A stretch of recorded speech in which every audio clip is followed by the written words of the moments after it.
Diga la la.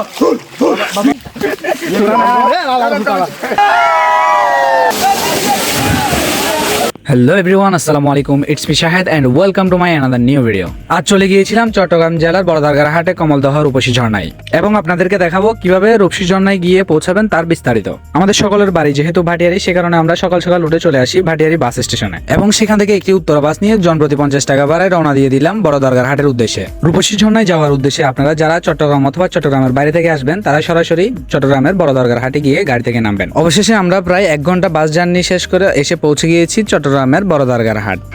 বাস থেকে নেমে সবাই যার যার ব্যাগগুলো নিয়ে ঝর্ণার উদ্দেশ্যে রওনা দিলাম। বড়দারগার হাটে এসে বাস থেকে নামার পরে রাস্তার পূর্ব পাশে একটি বড় সাইনবোর্ড দেখতে পাবেন, যেখানে লেখা আছে রূপসী ঝর্ণায় আপনাকে স্বাগত। আপনারা এখান থেকে চাইলে সিএনজি অথবা অটো রিকশায় করে যেতে পারেন। আর যারা আমাদের মতো হাঁটতে পছন্দ করেন, মেইন রোড থেকে প্রায় 10 থেকে 15 মিনিট হাঁটার পরে গিয়ে পৌঁছে যেতে পারবেন ঝর্ণার টিকিট কাউন্টারে। টিকিট কাউন্টারের আশেপাশে দেখতে পাবেন ছোট বড় অনেকগুলো হোটেল রয়েছে। আপনারা চাইলে সেখান থেকে দুপুরের খাবার অর্ডার করে ঝর্ণার দিকে যেতে পারেন। সেখানকার একটি হোটেল থেকে আমরা আমাদের দুপুরের খাবারের অর্ডার করি, এবং সেখান থেকে ঝর্ণায় যাওয়ার জন্য কাপড় পরিবর্তন করি, এবং আমাদের সাথে থাকা ব্যাগ, জুতা ইত্যাদি জিনিস দোকানে রেখে যাই। এখানকার হোটেলগুলোতে যদি আপনারা দুপুরের খাবার অর্ডার করেন, তবে আপনাদের সাথে থাকা ব্যাগ, প্রয়োজনীয় জিনিস, জুতা ইত্যাদি জিনিস তাদের দোকানে নিরাপদে রেখে যেতে পারবেন। অবশেষে আমরা টিকিট কাউন্টারে এসে জনপ্রতি 20 টাকায় সকলের জন্য টিকিট নিয়ে নিই, এবং গেটে থাকা লোকজনদেরকে আমরা আমাদের টিকিটগুলো দেখিয়ে ঝর্ণার উদ্দেশ্যে গেটের ভিতরে প্রবেশ করি, এবং সকলে মিলে খাল এবং পাহাড়ি রাস্তা অনুসরণ করে প্রাকৃতিক সৌন্দর্য দেখতে দেখতে ঝর্ণার উদ্দেশ্যে এগোতে থাকি। যারা ঝর্ণায় ঘুরতে আসবেন, যথেষ্ট পরিমাণে হাঁটার মন মানসিকতা এবং প্রস্তুতি দুটোই নিয়ে আসবেন। মেইন রোড থেকে প্রায় 20 মিনিট হাঁটার পরে আমরা এসে পৌঁছে গিয়েছি এখন আমাদের গন্তব্যে। আমরা যেহেতু বন্ধের দিনে রূপসী ঝর্ণায় ঘুরতে গিয়েছিলাম, সে কারণে অন্যান্য সময়ের চেয়েও পর্যটকের সংখ্যা অনেক বেশি ছিল ঝর্ণায়। আপনারা যারা ঝর্ণা ভালোভাবে উপভোগ করতে চান, তারা সবসময় চেষ্টা করবেন বন্ধের দিনগুলোতে না গিয়ে বছরের অন্যান্য দিনগুলোতে যাওয়ার। আমরা ঝর্ণায় আসতে না আসতে আমাদের গ্রুপের সস্তা ফটোগ্রাফাররা ফটোগ্রাফি শুরু করে দিয়েছে। তাদের সাথে আমিও গিয়ে ফেসবুকে ছবি আপলোড দেওয়ার জন্য 2-4টা ছবি তুলে নিলাম। ঝর্ণায় আসার পরে আপনাদের যদি কারো ক্ষুধা পায়, এখানে আশেপাশে অনেকগুলো ছোটখাটো ভাসমান দোকান রয়েছে। তারপর আপনারা চেষ্টা করবেন মেইন রোড থেকে নাস্তা শেষ করে আসার অথবা নিয়ে আসার, কারণ এখানে স্বাভাবিক মূল্যের চেয়েও কিছু পরিমাণে বাড়তি রাখা হয়। অবশেষে আমাদের প্রথম জনায় ঘোরাঘুরি শেষ করে এবং ছবি তোলা শেষ করে দ্বিতীয় ঝর্ণার উদ্দেশ্যে রওনা দিলাম। দ্বিতীয় ঝর্ণাটিতে যাওয়ার জন্য আপনারা চাইলে পাহাড়ি রাস্তা ধরে যেতে পারেন, নয়তো সরাসরি ঝর্ণা দিয়ে একটু রিস্ক নিয়ে সাবধানতার সাথে উপরে উঠতে পারবেন। পর্যটক বেশি হওয়ার কারণে পাহাড়ি রাস্তাটি বেশি পিচ্ছিল হয়ে গিয়েছিল, সে কারণে আমি সরাসরি ঝর্ণার রাস্তা ধরে উপরে উঠে যাই। ঝর্ণায় যখন পানির স্রোত বেশি থাকবে, তখন এই রাস্তাটি ব্যবহার থেকে আপনারা বিরত থাকবেন। শেষমেশ অনেক দুর্গম পথ পার দিয়ে আমরা এসে পৌঁছে গিয়েছি রূপসী ঝর্ণার দ্বিতীয় ঝর্ণায়, যেটি সমতল থেকে প্রায় 100 থেকে 150 ফিট উপরে অবস্থিত। আপনারা যারা উপর থেকে পানিতে লাফ দিতে পছন্দ করেন, তারা চাইলে এই দ্বিতীয় ঝর্ণাটিতে এসে লাফ দিতে পারেন। এই জায়গাটিতে লাফালাফি করার সময় আপনারা একটু সতর্কতা অবলম্বন করবেন, কারণ এই জায়গাটি থেকে লাফালাফি করার সময় গত 2 বছরে প্রায় 2 থেকে 3 জন মৃত্যুবরণ করেন। এই ঝর্ণাটিতে ঘোরাঘুরি শেষ করে আমরা এখন রওনা দিব তৃতীয় নম্বর ঝর্ণা ছাগলকান্দা ঝর্ণায়, যেটি সমতল থেকে প্রায় 300 থেকে 500 ফিট উপরে। আমরা এই মুহূর্তে সমতল থেকে 2টি ঝর্ণা অতিক্রম করে তৃতীয় ঝর্ণার সন্ধানে যাচ্ছি, উপরে সমতল থেকে একদম পাহাড়ের উপরে।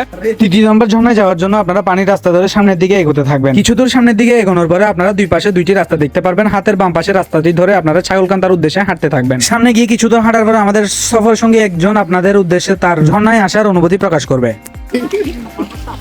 ভাই আসসালামু আলাইকুম, কেমন আছেন? ওয়ালাইকুম আসসালাম ভাই, আলহামদুলিল্লাহ। সমতল থেকে প্রায় 300 ফিট উপরে আসার পরে আপনার অনুভূতিটা একটু জানাবেন। আসলে আলহামদুলিল্লাহ এই জায়গাটা অনেক সুন্দর। আর সমতল থেকে 300 ফুট উপরে আসছি আমরা। আরেকটা ঝর্ণার খুঁজে অলরেডি আমরা প্রথম ধাপ, দ্বিতীয় ধাপ, 2টা ধাপ বের করে ফেলছি।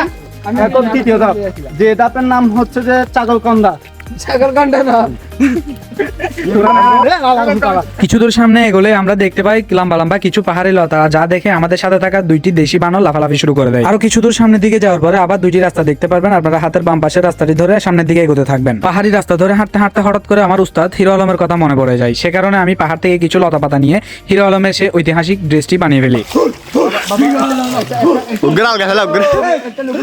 অবশেষে প্রায় 20 থেকে 25 মিনিট হাঁটার পরে আমরা এসে পৌঁছে গিয়েছি আমাদের শেষ গন্তব্য ছাগলকান্দা ঝর্ণায়। আপনারা যারা কমলদহ রূপসী ঝর্ণায় ঘুরতে এসে প্রাকৃতিক সৌন্দর্য এবং ঝর্ণা দুটোই উপভোগ করতে চান, তারা নিশ্চয়ই ছাগলকান্দা ঝর্ণা অবধি এসে ঘুরে যাবেন।